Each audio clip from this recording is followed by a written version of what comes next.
Moi, je trouve que l'Afrique, c'est un continent qui sera celui que connaîtra mes enfants. Hein.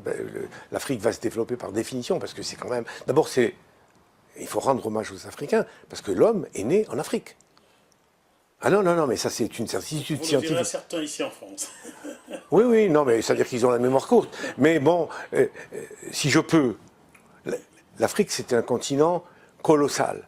Et il y a à peu près 8 millions d'années, il y a eu un terrible séisme sur l'Afrique qui a frappé l'Afrique comme un coup de sabre, qui descendait de l'Afrique du Sud jusqu'au Nil et qui a fait ce qu'on appelle le Grand Rift. Aujourd'hui, ça existe encore. Il y a cette sorte de cuve invraisemblable sur des milliers et des milliers de kilomètres.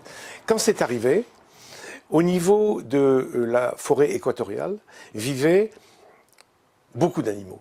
Hein, et dont une qui nous intéresse particulièrement, qui est une espèce de singe qui était les ancêtres du chimpanzé et de l'homme. L'ancêtre commun. Et lorsque ce séisme est arrivé, qui a coupé en deux, il y a eu une dénivellation. Ça s'est fait en marche d'escalier. Il y a eu une naissance, le socle s'est brisé, et il y en a une partie qui a fait une marche d'escalier. Ce qui fait que lorsque le vent et les nuages arrivaient pour verser leur lot d'eau, d'humidité sur cette forêt bourrée de lianes et bourrée de végétal, les nuages butaient contre la marche d'escalier, inondaient toujours la forêt équatoriale, mais la partie supérieure, privée d'eau, est devenue savane, avec des hautes herbes.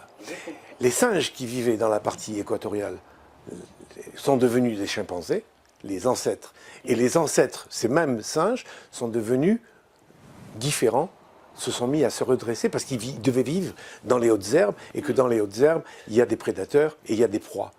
Donc, à partir de là, s'est enclenché un processus entre le cerveau et la main, puisque l'animal s'est relevé, donc il a eu des mains qui pouvaient devenir...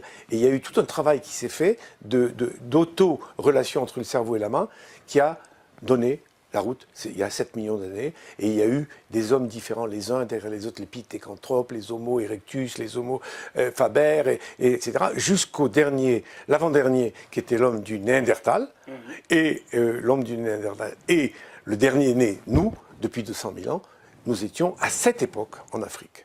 Et qu'en Afrique, il y a 200 000 ans. À partir de là, on a commencé à émigrer, à aller en Asie, à aller en Europe, etc. Mais sur les 8 millions d'années d'évolution de l'homme, il y a 7 millions et 800 000 années de vie en Afrique. Total. Donc vraiment, c'est pas, il est né en Afrique par hasard. Vous n'allez pas vous faire des amis, Pierre Ducamp. Hein. Mais pourquoi beaucoup sont créationnistes. Il y aurait un Dieu qui aurait créé. Oui, bon, d'accord, mais le Dieu, bon, il est africain. Voilà, donc, non, mais c'est bon à dire, parce que si vous voulez, ça remet les choses à leur place. Nous sommes des Africains. Les Africains de la diaspora. La grande diaspora. Oui, oui. La première diaspora, vous voulez dire. Oui, oui. Voilà. Donc voilà, un petit salut aux Africains que je respecte beaucoup.